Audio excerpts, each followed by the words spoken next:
Good morning, welcome back my dear student. आपका आपके YouTube channel prism institute में हार्दिक स्वागत और अभिनंदन है। जैसा कि आपको मालूम है कि कक्षा 12th का जो अपना टॉपिक चल रहा था कौन सा, अवकल समीकरण वाला, उसमें अभी तक अपने 2 वीडियो कंप्लीट कर लिए हैं। आज उसी के आगे तीसरा वीडियो करेंगे। और तीसरे वीडियो के अंदर देखो, अभी तक अपने 9.1 और 9.2 जो प्रश्नावली है आपके 12th क्लास की, जो चैप्टर नंबर 9.1 और 9.2 है वो अपना कंप्लीट हो गया। आज उसी के आगे जो प्रश्नावली 9.3 है उसे आज करते हैं। वो भी देखो बिल्कुल आसान है, उसमें भी ज़्यादा कुछ नहीं है। अब जो प्रश्नावली जो 9.3 है उसमें करना क्या, देखो प्रश्नावली 9.3 इन चैप्टर में करना ये होता है कि देखो मैंने तो इसका बेसिक समझ आना से भी उस प्रश्नावली के अंदर, उस चैप्टर के अंदर आपको काम क्या करना है। सबसे अहम बात यह है कि जो प्रश्नावली 9.3 है उसमें आपको मिलेंगे क्या, स्विच अचर आपको मिलेंगे। उन स्विच अचरों को विलोपित करते हुए, उनको हटाते हुए आपको अवकल समीकरण, डिफरेंशियल इक्वेशन आपको खुद को जनरेट करनी है। कल अपने चेक करवाया था कि जो फंक्शन आपका दे रखा है उसके सामने जो आपको दे रखी है, क्या दे रखी हो, आपको जो इक्वेशन दे रखी है किसके, उस फलन की डिफरेंशियल इक्वेशन आपको दे रखी है, वो अपने चेक करवाया था कि क्या दी गई डिफरेंशियल इक्वेशन है वो दिए गए फंक्शन की, दिए गए फलन की, दिए गए समीकरण की है या नहीं है। आज अपने खुद निकालेंगे उस समीकरण को, क्या है खुद निकालें। होता क्या है, जिस फलन के अंदर, जिस समीकरण के अंदर आपके पास जितने ये स्विच अचर होते हैं, है ना, ये जितने भी आपको कांस्टेंट नज़र आते हैं, उस समीकरण को आप उतने बार अवकलन करवा सकते हो। और उतने बार अवकलन करवाने के बाद आपके पास जो नई डिफरेंशियल इक्वेशन आपको मिलेगी उसके अंदर वो स्विच अचर नज़र नहीं आने से वही आपका आंसर हो जाएगा। तो एक छोटा सा प्रश्न लेके स्टार्ट करें। जो आपकी प्रश्नावली 9.3 है उसी का ही फर्स्ट प्रश्न लेते हैं। चलो फर्स्ट प्रश्न से पहले मैं आपको एक एग्जांपल करवाता हूँ, हालांकि आसान है। देखो कुछ नहीं है टॉपिक के अंदर, जैसे y = mx प्लस में c है, मतलब ये क्या है, कुल को निरूपित करती है। कुल मतलब हो गया, जैसे ये जो समीकरण लिखी हुई है ये उन सभी रेखाओं की, उन सभी लाइन की समीकरण है, इक्वेशन है, जो yx के साथ कोई ना कोई अंतःखंड बनाए, है ना, और रेखा की जो स्लोप है, ढाल है, वो आपके पास अगर m होगी तो ये उन कुल को निरूपित करेगी। कुल का मतलब हो गया, देखो बहुत सारे समीकरण है, जैसे ये रेखा है, इसकी भी यही समीकरण है y = mx प्लस c। यहाँ से निकाल लोगे तो भी वही समीकरण आपको मिलेगा, यहाँ से निकालोगे, इधर से ना, चाहे आप यहाँ से निकाल लो, तो ये जितनी भी रेखाएं आपके पास ऊपर की और नीचे की ओर बन रही है उन सब की समीकरण ये एक ही होती है, y = mx प्लस में c। अब इनके अंदर कुल मतलब इस पूरी फैमिली, इस पूरे परिवार को ये निरूपित करती है। अब देखो इसके अंदर आपको करना क्या है कि आपको अवकल समीकरण तैयार करनी है। उसके अंदर ये जो स्विच अचर है, स्विच अचर क्या हो गए, कांस्टेंट आपके पास कौन कौन से हो गए, m और c। कितने कांस्टेंट आ गए भाई, 2 आ गए, 2 कांस्टेंट आ गए। इसका मतलब आप इसका अधिक से अधिक 2 बार अवकलन करवा सकते हैं। और करना क्या है, इनको गायब आपको करवाना है, मतलब वहाँ से m और c आपको डिफरेंशियल इक्वेशन के अंदर नज़र नहीं आना चाहिए, उनको कैसे भी करके आप हटाएं। तो सबसे पहले काम करते हैं, पहले अवकलन करवाएं। देखो तो पहली बार अवकलन करोगे y का तो क्या होगा, dy/dx लिख दो, चाहे y' लिख दो, एक ही चीज़ है। अब देखो m तो कांस्टेंट है, परंतु ये चर है जो x है वो पड़ा है, तो m का 0 नहीं होगा, m तो रहेगा ही, x का क्या हो जाएगा, 1 हो जाएगा, और सिंगल कांस्टेंट का हो जाएगा 0। देखो c तो यहाँ से क्या हुआ, हट गया, c हट गया। अब आगे चलें। अब कुल मिला के आपके पास क्या बना है, देखो dy/dx = m रह गया। समीकरण नंबर 1 तो आपको दे रखी थी, 2 नंबर ये वाली हो गई। अब अपना उद्देश्य है m को और हटाएं, तो ये तो बिल्कुल आसानी से हट जाएगा। देखो इस कांस्टेंट के साथ कोई चर नहीं आ रहा, तो जैसे ही आप इसका दोबारा अवकलन करवाओगे उस समय ये जो सिंगल कांस्टेंट आ रहा है उसका डिफरेंशिएशन क्या आ जाएगा, 0 आ जाएगा, तो ये तुरंत हट जाएगा, आपको ज़्यादा मेहनत नहीं करनी पड़ेगी। परंतु कई प्रश्नों में जब नहीं हटता है तो इधर उधर पक्षांतरण करवा के ऊपर वाले समीकरणों से कुछ वैल्यू रखते हुए उन स्विच अचरों को हटाना जरूरी रह जाता है। तो देखो इसका तो आप दोबारा करवा दो, तो यहाँ लिखना जरूर हुई, क्या लिखा जाएगा कि पुनः x के सापेक्ष अवकलन, अगेन डिफरेंस क्या लिखेंगे कि again differentiation with respect to x, इसका आप करोगे dy अपॉन dx का, तो ये होगा d2y upon dx to m का क्या आ जाएगा 0। जब आपके पास सिर्फ वो स्वेच्छ अचर हटने के बाद जो इक्वेशन आपके पास रह जाती है वही आपका क्या रहेगा, आंसर आ जाएगा, वही आपके अवकल समीकरण तैयार हो जाएगी। तो कुल मिला के जितने आपके पास स्वेच्छ अचर हैं, अब देखो यदि यहाँ भी m होता, यहाँ भी m होता, m आ जाए चाहे 10 जगह आ जाए तो उससे कोई मतलब नहीं है। आपका स्वेच्छ अचर है जो कांस्टेंट है वो सिंगल रहेगा, एक ही कांस्टेंट पढ़ा जाएगा। एक से ज़्यादा कांस्टेंट आ रहे हैं तो वो वेरी करेंगे, भी 2 कांस्टेंट होंगे, 3 होंगे, 4 होंगे, जितने कांस्टेंट आपको मिलेंगे उतनी बार उस डिफरेंशियल इक्वेशन का आप क्या कर सकते हैं, उस समीकरण का डिफरेंशिएशन आप करवा पाओगे। और उसकी सहायता से लास्ट में जो डिफरेंशियल इक्वेशन आपको मिलती है उसके अंदर ये जो कांस्टेंट m c वगैरह a b वगैरह जो है वो नहीं आने चाहिए। तो अब लेते हैं अपने फर्स्ट क्वेश्चन को। तो ये एग्जांपल तो समझ आ गया अच्छे से, है ना। तो ऐसा ही काम सभी प्रश्नों के लिए आपको करवाना है। तो कुछ एक मैं करवा देता हूँ, कुछ एक प्रश्न है जो आप खुद कर लें। तो पहला जैसे दे रखा है x upon a plus y upon b equals to 1। तो क्वेश्चन में जो फर्स्ट दिया हुआ है x upon a plus y upon b equals to क्या दे रखा है 1 आपको दिया हुआ है। x के रेस्पेक्ट आपको डिफरेंशिएशन करवाना है। यहाँ देखा तो कितने आगे, 2 आगे, कितने आगे, 2 आगे, तो 2 स्वेच्छ अचर आगे, 2 कांस्टेंट आगे। इसका मतलब आप ज़्यादा से ज़्यादा अवकलन इसका 2 बार करोगे, ठीक है। अवकलन इसका कितनी बार करवाना पड़ेगा, इस समीकरण का 2 बार। 2 बार अवकलन करवाने के बाद ये a और b जो नई अवकल समीकरण आपको मिलेगी उसके अंदर बिल्कुल नज़र नहीं आने चाहिए, ये बिल्कुल वहाँ से हट जाने चाहिए। तो देखो करवाएं, पहले मैं कर रहा हूँ, ठीक है। क्या लिखें, x के सापेक्ष अवकलन, x के सापेक्ष अवकलन, differentiation with respect to x। अब देखो 1 अपॉन ए है, ये तो है कांस्टेंट, 1 अपॉन ए को तो मैंने लिखा, कांस्टेंट आ गया। x का मैं करवाऊंगा क्या आएगा 1, तो यहाँ 1 लिखने की आवश्यकता है नहीं। फिर से आगे चले, 1 अपॉन बी तो देखो कांस्टेंट है, इसको लिखा। y का मैं डिफरेंशिएशन करूंगा तो क्या आएगा, d y upon d x आया, फिर इक्वल्स टू का साइन लगाया, 1 कांस्टेंट होते उसका क्या होगा, 0 होगा। क्या होगा, 0 होगा। अब देखो इस प्रश्न में एक दुविधा ये आ गई, क्या दुविधा आई भाई, दुविधा ये आई कि आपने एक बार अवकलन करवा दिया है ना, एक बार इसका डिफरेंशिएशन आपने कर लिया, अवकलन कर लिया, फिर भी आपके सामने a और b दोनों ही स्वेच्छ अचर आपके कांस्टेंट दोनों ही मौजूद हैं, उनमें से एक भी गायब हुआ नहीं है। अब दोबारा अवकलन करने से पहले इसको एडजस्टमेंट करवाओ। आप सबसे पहला काम ये देखो, क्या ये जो दोनों कांस्टेंट है क्या उस साइड चले जाएं। अगर उस साइड आसानी से चले जा रहे हैं तो आप उधर भेजें, ताकि सामने सिंगल कांस्टेंट रहेगा, दोबारा अवकलन में उसका 0 हो जाएगा, उसका नाम निशान क्या है, मिट जाएगा। तो देखो वाकई में जा रहे हैं, देखो उठा के आप उसको वहाँ एडजस्टमेंट कर सकते हैं। तो देखो 1 अपॉन ए को मैं इस साइड लेके आऊँगा तो क्या आएगा, माइनस का 1 अपॉन ए, 0 को तो आप हटाए दें, इस साइड क्या रह गया 1 upon v d y upon d x.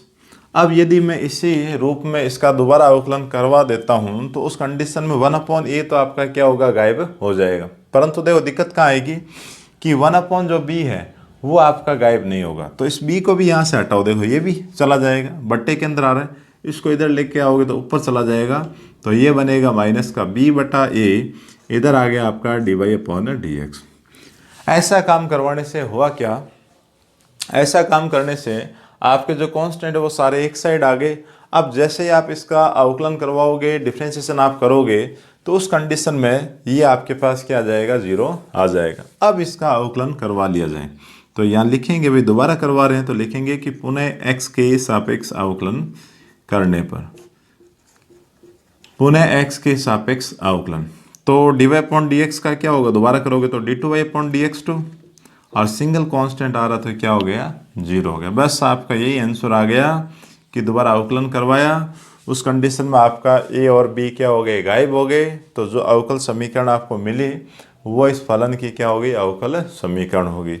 d2y upon dx2 लिखें या y डबल डैश आप लिखो, दोनों आपके पास सेम ही मैटर रहने वाले हैं। तो इसका भी आप स्क्रीनशॉट ले लीजिए, फिर और आगे चलते हैं। चलो, इसी के अंदर जगह पड़ी है, मैं वहीं आपको करवा देता हूँ। इसका जो सेकंड जो क्वेश्चन है वो कर लेते हैं अभी। तो चलो, सेकंड जो क्वेश्चन है इसने क्या दिया है, Y square equals to A bracket में B square minus x square. तो सेकंड क्वेश्चन जो दे रखा है वो है Y equals to A bracket में B square minus x square. तो इस समीकरण को भी अगर आप गौर से देखोगे तो इसके अंदर भी क्या आ रहे हैं, दो स्वेच अचर आ रहे हैं, दो कांस्टेंट आपको दिखाई दे रहे हैं, ए और कौन सा है, बी है। तो इसका भी आप ज़्यादा से ज़्यादा 2 बार अवकलन करोगे और उस कंडीशन में आने वाले अवकल समीकरण में ए और बी आपके पास नहीं आने चाहिए, वो आपके गायब हो जाने चाहिए। तो चलो पहली बार इसका अवकलन, इसका डिफरेंशिएशन करवाएं। यही काम कर लो, ब्रैकेट आप खोल के अंदर मल्टीप्लाई करवा दो, फिर देख लिया जाए कि y equals to a b square, a से मल्टीप्लाई करोगे तो ए एक्स स्क्वायर। अब करवा लें, ब्रैकेट का झंझट भी क्या हो गया, ख़त्म हो गया। तो यहाँ लिखें भाई x के सापेक्ष अवकलन करने पर, x के सापेक्ष अवकलन करने पर। अब देखो करवा लेते हैं, y का यदि आप करोगे तो क्या आएगा, dy अपॉन डी एक्स। ये सिंगल कांस्टेंट हो गया, देखो ए बी स्क्वायर है तो कांस्टेंट है, क्या आएगा, 0 माइनस, अब ए कांस्टेंट है परंतु इसके साथ वेरिएबल भी है तो ए तो रहेगा ही, एक्स स्क्वायर का क्या आएगा, 2x आ जाएगा। तो कुल मिला के d y upon d x की वैल्यू क्या रह गई, माइनस का 2ax रह गई। क्या आ गई, 2ax आ गई। अब एक दिक्कत और है, अब एक दिक्कत क्या है कि यदि आप इसका दोबारा यहाँ अवकलन करवाओगे तो उस कंडीशन में आपका क्या, आपका यहाँ से ये जो ए है ना वो गायब नहीं होने वाला, क्योंकि आप जैसे अवकलन करवाओगे ये कांस्टेंट तो रहेगा, x का 1 आ जाएगा, तो उस समय आपका ये ए गायब नहीं होगा। अब एक कंडीशन और है, या तो आप इसका अवकलन करवा के फिर आप जो माइनस का 2a है उसकी वैल्यू आप रख सकते हैं ऊपर किसी समीकरण की सहायता के द्वारा, या एक काम आप ये कर सकते हैं कि यहाँ से x को हटा के आप यहाँ ले आओ, फिर इनमें u इंटू v लगा के वैसे आप करवा सकते हैं। दोनों ही तरीके ठीक हैं। तो आप किस रूप में करवाना चाहते हैं, तो थोड़ी सी लाइट की समस्या रह गई है। हाँ, तो अपने इस प्रश्न में यहाँ चल रहे थे, थोड़ा लाइट का इश्यू आ गया था। जैसे d y upon d x equals to क्या आ रहा है अपने पास, माइनस का 2ax आ रहा है, क्या आ रहा है, माइनस का 2ax। अब यहाँ से या तो आप इस x को यहाँ लेके आओगे तब जाके आपका जो a होगा, जो सिंगल जो कांस्टेंट जो आपको मिल रहा है उसका डिफरेंशिएशन क्या होगा, 0 आ जाएगा। और या फिर आप ये काम करें, इसका डिफरेंशिएशन करवा के यहाँ से जो 2a है उसकी वैल्यू आप वहाँ आगे रख सकते हैं। तो एक काम कर लेते हैं, तो मैं इसको तो समीकरण नंबर जैसे 1 लगा दूँ, इसे क्या लगा दूँ, 2 लगा दूँ। अब इसका मैं दोबारा अवकलन करवाता हूँ। क्या लिखा जाएगा कि पुनः x के सापेक्ष अवकलन करने पर, पुनः x के सापेक्ष अवकलन करने पर। अब देखो इसका दोबारा x के रेस्पेक्ट डिफरेंशिएशन आप करोगे तो d y upon d x का क्या जाएगा कि d two y upon d x two आ गया, माइनस का 2a कांस्टेंट है, माइनस का क्या है, 2a कांस्टेंट हो गया, और x का जो अवकलन आप करोगे उसका क्या आ जाएगा, 1 आ जाएगा, उसको लिखने की आवश्यकता नहीं है। अब देखो हुआ क्या कि अपने दो वेरिएबल थे, सॉरी दो क्या है, कांस्टेंट थे, दो अपने पास अचर संख्याएं थी, तो दिए गए फलन का 2 बार अपने डिफरेंशिएशन कर लिया। अभी तक समस्या ये आई है कि a अपना है जो हटा नहीं है, b पहले हट गया, कोई बात नहीं, परंतु a आपका बाकी रह गया और अब इससे ज़्यादा अवकलन अपने करवा नहीं सकते हैं। तो ऊपर की समीकरणों को, जैसे मान लो इसको 3 नंबर आप लगा दो, ऊपर जो समीकरण है या कोई सी लाइन से आप इनकी वैल्यू रख के इसको यहाँ से रिप्लेस आप करवा सकते हो, हटा सकते हैं। तो एक काम करवाएं, माइनस का जो 2a है उसकी वैल्यू आप यहाँ से निकालो, देखो क्या आएगी, ये जो x है उसको यहाँ ले आओ, मतलब बट्टे में न लगा के इसको मल्टीप्लाई के अंदर आप लिखोगे तो क्या आएगा, 1/x d y upon d x equals to minus का 2a आ जाएगा। आ गया ना। ये वाले वैल्यू उठा के आप कहाँ रखें, समीकरण नंबर 3 में रखोगे। रखते ही आपका जो ए है वो आपका गायब हो जाएगा। D y upon d two y upon d x two equals to minus के 2a की वैल्यू ये 1 upon x d y upon d x. अब आगे वाली लाइन में हालांकि यहाँ तक इसके डिफरेंशियल इक्वेशन आ चुके हैं, परंतु और आगे हल करवाना चाहते हो तो इस x को उठा के यहाँ ले आओ। तो कुल मिला के आपके पास ये आ जाएगा x into d two y upon d x two equals to d y upon d x, ये आ चुकी है। या फिर इसको आप इस साइड भी ला सकते हैं, कैसे कि x d two y upon d x two minus d y upon d x equals to 0। ये आपका फाइनल आंसर आ गया है ना। जो फलन जो फंक्शन आपको दे रखा था उसके डिफरेंशियल इक्वेशन आपको मिल चुकी है, जहाँ पर जो स्विच अचर है, जो आपके कांस्टेंट है, वो क्या हो चुके हैं, गायब हो चुके हैं। तो इस प्रकार के प्रश्न इस चैप्टर के अंदर, तो इन प्रश्नों को आपको करके देखना है। इसका स्क्रीनशॉट यदि आप लेना चाहें तो ले ले तुरंत, फिर और आगे चला जाए। तो कुछ प्रश्न मैं आपको करवाऊंगा, कुछ आपको खुद को करने हैं, फिर देखते हैं भी कितने प्रश्न आपके हो जाते हैं, है ना, कितनी तैयारी आपकी हो रही है, कैसे आप मैटर को तैयार कर रहे हो। चलो मिटा देते हैं, फिर और आगे के प्रश्नों को लिया जाए। तो अब ले लेते हैं अपने प्रश्न संख्या जो 3 है वो आप करें। एक प्रश्न मैं आपके लिए छोड़ रहा हूँ अभ्यास के लिए, क्वेश्चन नंबर जो 3 है वो आप खुद करें। क्वेश्चन नंबर 4 में करवा देता हूँ, है ना, एक कर लेते हैं, एक छोड़ देते हैं, फिर एक करवा दूंगा, ऐसे मैं करवा देता हूँ, ठीक है, क्योंकि सारे प्रश्न करेंगे टाइम ज़्यादा खराब होगा। 4th जो क्वेश्चन है उसमें क्या दे रखा है कि y इक्वल्स टू e की पावर 2x ब्रैकेट में a प्लस बी एक्स दे रखा है। क्या दे रखा है, y इक्वल्स टू e की पावर 2x ब्रैकेट में a प्लस बी एक्स आपको दिया हुआ है। अब देखो जहाँ कहीं e की पावर x वाला जो फंक्शन आ जाए उसमें अपने को ध्यान रखना है, बहुत ही ज़्यादा ध्यान क्या रखना है कि e की पावर x वाला जो फलन आपका होगा वो कभी ख़त्म नहीं हो पाएगा, है ना, वो e की पावर x, e की पावर x, e की पावर x आता रहेगा। इसका एक बेनिफिट आप यूँ ले सकते हैं, एक फ़ायदा यूँ ले सकते हैं कि उसको उठा के आप यहाँ ले आओ, ताकि इसके अंदर तो u इंटू v नहीं लगे, यहाँ से तो आपका a गायब हो जाए, कम से कम एक बार में a गायब हो जाएगा, दोबारा b गायब हो जाएगा। 2 बार क्यों करेंगे, क्योंकि इसके अंदर देखो कांस्टेंट 2 आ रहे हैं, कौन कौन से आ रहे हैं, a और b आ रहे हैं। तो पहला काम आप ये करवाएं, इसको एडजस्टमेंट करवाओ पहले, ये यहाँ इसके अपॉन के अंदर लिखा, बट्टे में थोड़ा अटपटा लग रहा है, u अपॉन v की बजाय u इंटू वी आसान है, तो इसको आप ऊपर भी लिख सकते हैं, e की पावर माइनस 2x आ जाएगा into y equals to a plus b x आपको मिलेगा।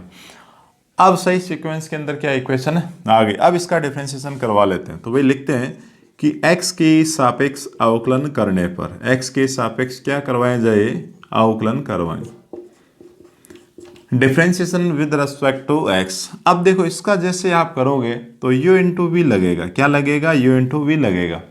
जैसे e की पावर 2x को तो मैंने एक बार रख दिया, y का करेंगे तो y का क्या आएगा, d y upon d x आ जाएगा। फिर देखो प्लस में इस बार y को छोड़ देंगे और किसका, e की पावर माइनस 2x का करेंगे, तो e की पावर माइनस 2x, देखो इसको पढ़ा क्या जाएगा, e की पावर x पढ़ेंगे। e की पावर x का क्या होता है, e की पावर x ही होगा, परंतु x नहीं आ रहा है, इसका मतलब माइनस 2x का और करोगे तो क्या आएगा, माइनस का 2 और आ जाएगा आपका, और सामने ये आपका सिंगल कांस्टेंट आ रहा है, क्या हो जाएगा 0, b पड़ा है कांस्टेंट, x का क्या हो गया 1 हो गया, x का क्या आ गया 1 आ गया। थोड़ा एडजस्टमेंट करवाएं, अटपटा सा लगने लग गया है। e की power minus 2x d y upon d x, ये नेगेटिव पॉजिटिव क्या हो गया नेगेटिव, एक 2 पहले लिख लेता हूँ, फिर मैं लिखता हूँ e की power minus 2x into y equals to क्या रह गया, b रह गया। ये मैटर आ गया। अब ये आने के बाद एक बार अवकलन आप और करवा सकते हैं, एक बार अवकलन करते b आपका गायब हो जाएगा, आपके आगे का आंसर जो सॉल्यूशन है आपको मिल जाएगा। चलो देखो करते हैं, तो क्या करवाया जाए, पुनः x के सापेक्ष अवकलन करने पर, पुनः x के सापेक्ष क्या है, अवकलन करने पर, ठीक है, और कहीं से कोई वैल्यू नहीं रखी जा रही है, ठीक है, और कहीं से कोई वैल्यू कोई मान नहीं रखना है, ठीक है, आप इसका करवाएं। तो देखो इधर का करेंगे LHS का, तो u इंटू वी आ रहा है, तो क्या काम करेंगे, एक मैटर को छोड़ना है, दूसरे का करवाना है। जैसे e की पावर माइनस 2x को तो मैंने छोड़ दिया, d y upon d x का करेंगे तो क्या आएगा, d two y upon d x two आ गया। फिर देखो प्लस में इस बार एक काम करेंगे, dy अपॉन dx को तो छोड़ देंगे, e की पावर माइनस 2x का करेंगे, तो अभी आपको समझाया था e की पावर माइनस में 2x, और 2x का माइनस 2x का फिर करेंगे तो क्या आएगा, माइनस का 2 आएगा, फिर प्लस सॉरी प्लस नहीं, यहाँ नेगेटिव है तो आप क्या लगाओ, नेगेटिव लगाओ। अब देखो 2 तो कांस्टेंट है, इन दोनों में क्या लगेगा, u इंटू वी लगाना है। तो एक काम करें, 2 तो दोनों के अंदर आएगा, तो एक काम कर लेते हैं, माइनस का जो 2 है ना उसको आप बाहर ही रख दो, उसको आप बाहर ही रख दो, इन दोनों के अंदर u इंटू वी लगाओ। तो जैसे e की पावर x वाले फलन को तो रख लेते हैं, y का करेंगे क्या आएगा, dy अपॉन dx, फिर देखो प्लस इस बार y वाले को रख लेंगे, e की पावर x वाले का करेंगे तो e की पावर माइनस 2x, और माइनस 2x का करवाओगे तो क्या आएगा, माइनस का 2, ब्रैकेट बंद कर दिया। सामने इसका करवाया जाएगा b का, तो सिंगल कांस्टेंट होने की वजह से क्या आ जाएगा, 0। अब इसको सही ढंग से मल्टीप्लाई वगैरह करवा के सारा एडजस्टमेंट देखो करवाएं, तो ये तो e की पावर माइनस में 2x d2y अपॉन dx2, ये नेगेटिव पॉजिटिव क्या आ गया, नेगेटिव आ गया, एक 2 आया, e की पावर माइनस 2x, और क्या आया, dy अपॉन dx। यहाँ से माइनस 2 के अंदर आप मल्टीप्लाई करोगे तो क्या आएगा, माइनस में 2 e की power minus 2x dy upon dx, फिर माइनस 2 की आप यहाँ करोगे तो माइनस का है ना, माइनस का ये और ये माइनस क्या हो जाएगा, प्लस 2 इंटू 2 क्या हो जाएगा, 4, और क्या लिखा जाएगा, e की पावर माइनस में 2xy इक्वल्स टू सामने क्या रहेगा, 0। अब देखो इन सभी में क्या खासियत है, एक चीज़ कॉमन आ रही है, कॉमन क्या आ रहा है, e की पावर माइनस में 2x आपका कॉमन आ रहा है, तो e की पावर माइनस 2x आप कॉमन ले लीजिए, जैसे ही कॉमन लिया क्या रह गया, d2y अपॉन dx2, और माइनस में 2 dy अपॉन dx, और माइनस में 2 ये काम ये भी कर लें साथ साथ, देखो ये दोनों ऐड हो रहे हैं, क्या हो रहे हैं, ये दोनों ऐड हो रहे हैं, जुड़ रहे हैं, देखो 2 2 क्या हो गए, 4 हो गए ना, 4 हो गया आपका, मैं यहाँ सीधे 4 लिख देता हूँ, और बाकी वो रह जाएगा कि 4y e की पावर 2x, तो क्या आ गया, कॉमन आ गया ना।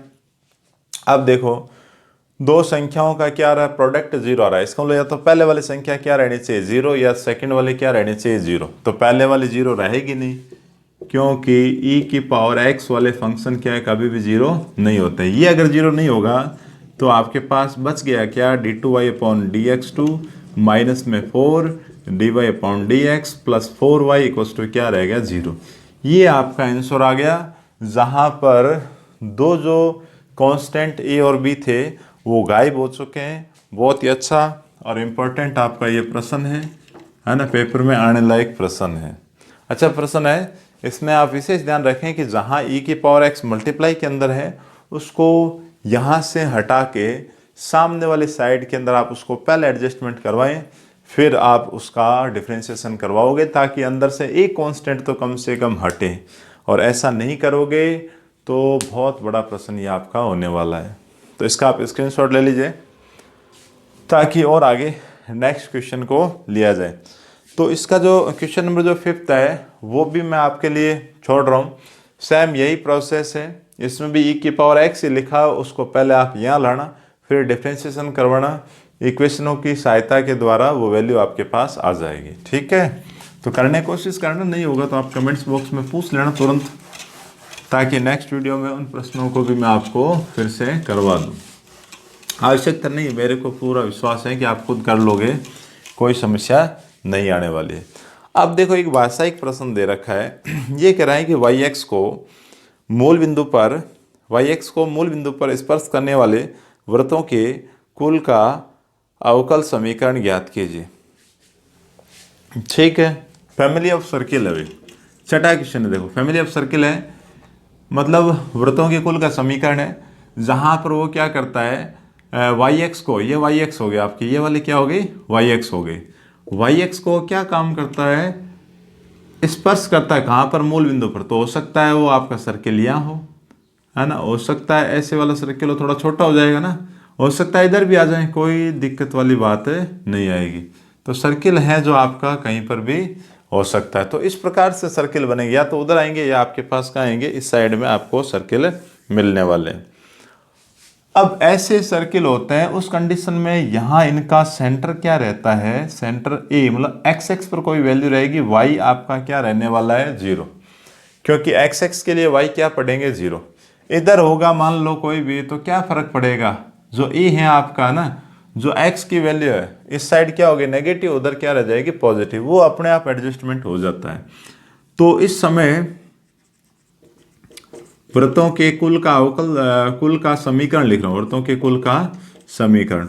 एक समीकरण जो इन सभी वृत्तों को डिनोट करेगा वो क्या होता है, x माइनस ए का square plus y square equal to a square. यहाँ इनका सेंटर आपका E और y में देखें तो क्या पड़ा जा रहा है 0, और रेडियस इसकी क्या होगी, त्रिज्या आपके पास क्या आ चुकी है, ए आ चुकी है। तो कुल मिला के ये है जो आपका वृत्तों के कुल का अवकल समीकरण आ चुका है। ठीक है, आ गया। इसका डिफरेंशिएशन करवाना है, अवकल समीकरण आपको निकालनी है। जहां पर देखो ए 2 जगह आ रहा है, ए चाहे 10 जगह आ जाए, आपके पास क्या आ रहा है कांस्टेंट तो सिंगल ही तो आ रहा है। तो इस सिंगल कांस्टेंट को हटाने के लिए आप कितनी बार डिफरेंशिएशन करवाओगे, सिर्फ एक बार, और वो हट जाना चाहिए। चलो देखते हैं क्या कुछ होगा। पहले इसको मैं खोल लेता हूँ, स्क्वायर वगैरह खोल लूँ ताकि अवकलन में आसानी रहे। इसका होल स्क्वायर खोला जाएगा, एक्स स्क्वायर माइनस 2ab, क्या लिखेंगे 2ax, क्या लिखा भाई 2ax, और plus a square plus y square equals to क्या है ए स्क्वायर। ए स्क्वायर से ए स्क्वायर हो गया कैंसिल, है ना, एक इलाज तो यहाँ से हो गया, कुछ मैटर तो आपका क्या हो गया कम हो गया। अब देखो पॉजिटिव वालों को तो मैं यही रख रहा हूँ, ठीक है, और जो 2ax है इसको मैंने कहाँ भेज दिया सामने। इसको मैं समीकरण नंबर क्या लगा लूँ, एक, इसकी मैं समीकरण नंबर क्या लिख लेता हूँ 1 है, ये आपकी क्या इक्वेशन नंबर 1 आ गई। अब क्या काम करवाया जाएगा भाई, अब आप इसका अवकलन करवाएं, अब इसका डिफरेंशिएशन करवाओ। तो यहाँ लिखते हैं कि x के सापेक्ष अवकलन, x के सापेक्ष अवकलन करने पर differentiation with respect to x, आप इसका करोगे एक्स स्क्वायर का तो क्या आएगा 2x, वाई स्क्वायर का करोगे पहले पावर का होगा, पावर आगे एक पावर कम, अब y का होगा, y का क्या होगा dy अपॉन dx, सामने वाले साइड में 2a क्या है कांस्टेंट है, x का क्या हो गया 1 हो गया, 1 हो गया ना। एक काम कर सकते हैं, यहाँ से 2 कॉमन लेके आप कैंसिल करवा सकते हैं, कैंसिल करवा सकते हैं, कैंसिल करवाएं क्या, है ना, कैंसिल अगर आपको करवाना है तो बताएं, रहने दो, कैंसिल क्यों करवाएं, अवकलन आपने एक बार करवा दिया। समस्या क्या आई कि मेन बात तो मुख्य बात क्या है, आपका जो स्वेच्छ अचर ए है वो अभी तक हटा नहीं है, उसको हटाने का प्रयास किस प्रकार किया जाए। तो एक काम कर सकते हैं, समीकरण नंबर 1 से जो 2a है ना उसकी वैल्यू आप यहाँ रख दो, फिर देख लेंगे जो भी बनेगा। तो इसको मैं क्या लगा दूँ, 2 नंबर लगा दूँ ना। अब देखो समीकरण नंबर 1 से लिखता हूँ, समीकरण नंबर 1 से जो 2a बराबर क्या आएगा x square plus y square, और जो x मल्टीप्लाई के अंदर था वो कहाँ चला गया, डिवाइड के अंदर चला गया। ये वाली वैल्यू कहाँ रखे जाए, समीकरण नंबर 2 में रख दे, समीकरण नंबर 2 से। तो 2 में आपका देखो 2x पड़ा है, कोई दिक्कत नहीं, 2y dy अपॉन dx पड़ा है, 2a की जगह क्या लिखा जाएगा x square plus y square upon x. अब ये इक्वेशन तो आ गई, इसको थोड़ा सा देखो सॉल्व करवा लेते हैं, इसकी मल्टीप्लाई इन दोनों से करेंगे तो क्या आएगा 2x स्क्वायर प्लस में 2xy dy अपॉन dx, सामने क्या रह गया x square plus y square, क्या बना आपका x square plus y square. तो ये मैटर आपका आ चुका है। अब इसमें भी आप जैसे ये कॉमन लेना चाह रहे हो, कॉमन की वैसे आवश्यकता नहीं है, अगर आपको लेना है तो ले सकते हैं, नहीं तो एक काम करो कि वाई स्क्वायर आपका सामने पड़ा रहेगा और बाकी जो मैटर है उन सभी को आप एक साइड रख सकते हैं। कारण क्या है, देखो कारण ये होगा कि आप एक्स स्क्वायर को इधर ला के घटाओगे तो घट रहा है ना, एक को ले उठा के और बाकी पड़ा रहने दो। ये एक्स स्क्वायर यहाँ आएगा तो घटेगा, इसमें से सब्ट्रैक्ट होगा, तो 2x स्क्वायर में से एक्स स्क्वायर निकाला, क्या रह गया एक्स स्क्वायर प्लस में 2xy dy upon dx equals to क्या है वाई स्क्वायर। ये आपके डिफरेंशियल इक्वेशन आ गई ऐसे फैमिली ऑफ सर्किल के जिनका सेंटर कहाँ आ रहा है x पर, और y को क्या कर रही है वो स्पर्श करती है, कहाँ पर ओरिजिन पर करेगी, मूल बिंदु पर करती है। तो ऐसे प्रश्न आपके इस चैप्टर में रहने वाले हैं। तो आज के लिए काफ़ी है, आप इसका स्क्रीनशॉट ले लीजिए, आगे के पार्ट को नेक्स्ट वीडियो में फिर करेंगे। तो नेक्स्ट वीडियो में फिर मुलाकात होगी, तब तक के लिए thank you all of you.